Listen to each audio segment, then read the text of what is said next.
అధిక బరువుతో బాధపడుతున్నారా? బీ బెటర్ వారి గార్సినియా కంబోజియా వాడండి, బరువు తగ్గండి. వివరాలకి డిస్క్రిప్షన్లోని లింక్ని క్లిక్ చేయండి. దురదృష్టం ఏంటంటే రాష్ట్ర పరిపాలనకి నాయకత్వం వహించేది గవర్నర్.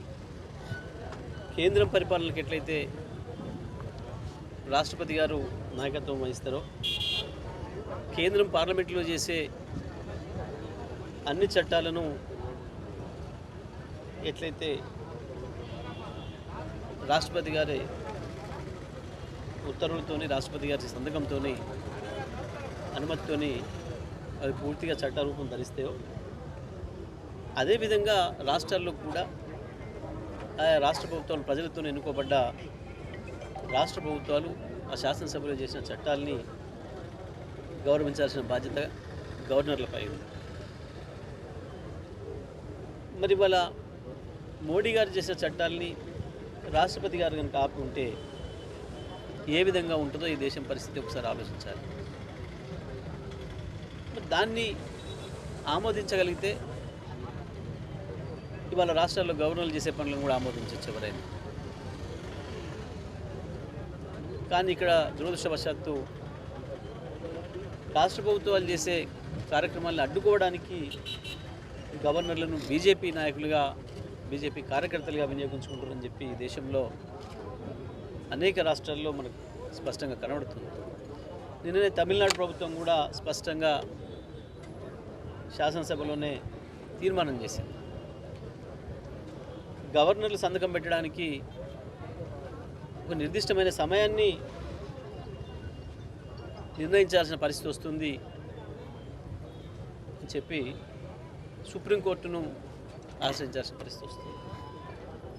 వాస్తవానికి ప్రజాస్వామికబద్ధంగా ఎన్నుకోబడ్డ ప్రభుత్వాలు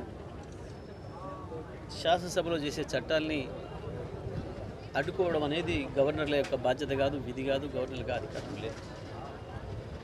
ఎక్కడైనా రాజ్యాంగ మూల సూత్రాలకి వ్యతిరేకంగా ఉన్నదని అనిపిస్తే అది రాష్ట్రాలు చేసినవైనా, కేంద్రం చేసిన చట్టాలైనా, కేవలం సుప్రీంకోర్టు ధర్మాసనం మాత్రమే వాటిని ఆపమని చెప్పే శక్తి ఉంది వాళ్ళున్న రాజ్యాంగంలో నిబంధనల ప్రకారం.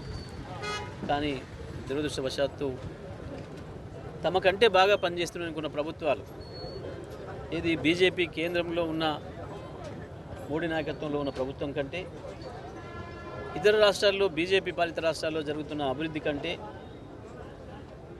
ఇతర పార్టీల నాయకత్వంలో ఉన్న ప్రభుత్వాల్లో జరుగుతున్న అభివృద్ధిని అడ్డుకోవాలని, వాళ్ళు చేసే అభివృద్ధి మా రాష్ట్రాలలో ప్రజలు డిమాండ్ చేస్తున్నారు. కేసీఆర్ చేస్తున్న అభివృద్ధిని చూసి పక్క రాష్ట్రాలలో తిరుగుబాట్లు వస్తున్నాయి. కేసీఆర్ గారు తీసుకొచ్చిన సంక్షేమ పథకాలు మా రాష్ట్రాల్లో కావాలని చెప్పి బీజేపీ పాలిత రాష్ట్రాల్లో కూడా ప్రజలు డిమాండ్ చేస్తున్నారు. కేసీఆర్ గారు మా రాష్ట్రాలకు కావాలని చెప్పి అక్కడి ప్రజలు కూడా ఎదురు చూస్తున్నారు. ఇటువంటి పరిస్థితులలో కేసీఆర్ గారి పనిని ఆపాలి, తెలంగాణ రాష్ట్ర అభివృద్ధిని అడ్డుకోవాలన్న ఒక దుర్మార్గమైన ఆలోచనతో కేంద్ర ప్రభుత్వం ఆడుతున్న నాటకంలో భాగంగానే ఇవాళ ఆయా రాష్ట్రాల్లో గవర్నర్లు కూడా అక్కడ స్థానిక ప్రభుత్వాల అభివృద్ధి కార్యక్రమాలకు అడ్డు తగులుతున్నారు. వాళ్ళు చేసే చట్టాలకు అనుమతులు ఇవ్వకుండా ఇబ్బంది పెడుతున్నారు. ఇవాళ తెలంగాణలో కూడా గదే పరిస్థితి కొనసాగుతుంది.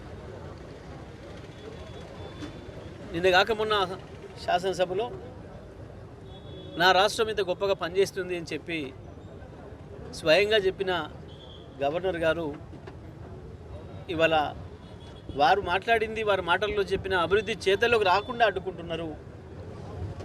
గవర్నర్ గారు చేసిన పని శాసనసభలో వారి ఉపన్యాసం ఒక తీరుగా ఉంది, వారు రాజ్భవన్లో చేస్తున్న పని ఇంకొక విధంగా ఉంది. అది ఈ రాష్ట్రానికి నష్టం చేకూర్చే పద్ధతిలో ఉంది. వాస్తవానికి భారత ప్రజాస్వామ్య వ్యవస్థకి ఇది మంచిది కాదు. ప్రపంచమంతా ఇవాళ భారతదేశ ప్రజాస్వామ్య వ్యవస్థ వైపు, భారతదేశ పార్లమెంటరీ వ్యవస్థ వైపు చూస్తూ ఉన్నాయి. ఇంత చక్కటి ఏర్పాటుతో ఉన్న ఈ దేశ రాజ్యాంగ మూల సూత్రాలకే తూట్లు పొడిచే విధంగా ఇవాళ బీజేపీ కేంద్ర ప్రభుత్వం కావచ్చు, వారి ద్వారా నియమితులైన రాష్ట్రాల గవర్నర్లు కావచ్చు చేస్తున్న చర్యలు ఈ దేశ అభివృద్ధికి ఆటంకం కలిగిస్తున్నాయి. రాష్ట్రాల అభివృద్ధికి ఆటంకం కలగడం అంటే అది తప్పకుండా దేశ అభివృద్ధికి కూడా ఆటంకం కలగడమే. ఇప్పటికైనా గవర్నర్ గారు తొందరగా ఆ బిల్లుల్ని ఆమోదించి ఈ రాష్ట్ర అభివృద్ధికి తోడ్పడితే మంచిది.